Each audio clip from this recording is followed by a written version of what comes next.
It's about 6:30 and I just got back from Rector, Arkansas, which is in the northeast part of the state.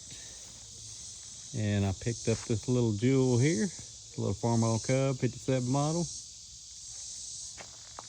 Pretty good shape. And I also got a Flail Mower.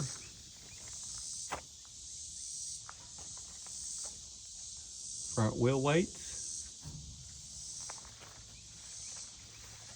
And a few more items that goes with Flail Mower and some random parts that he gave me. So I'm gonna get this thing unloaded and then I'll get back with y'all and we'll see if we can get the Flail Mower installed. So see y'all soon.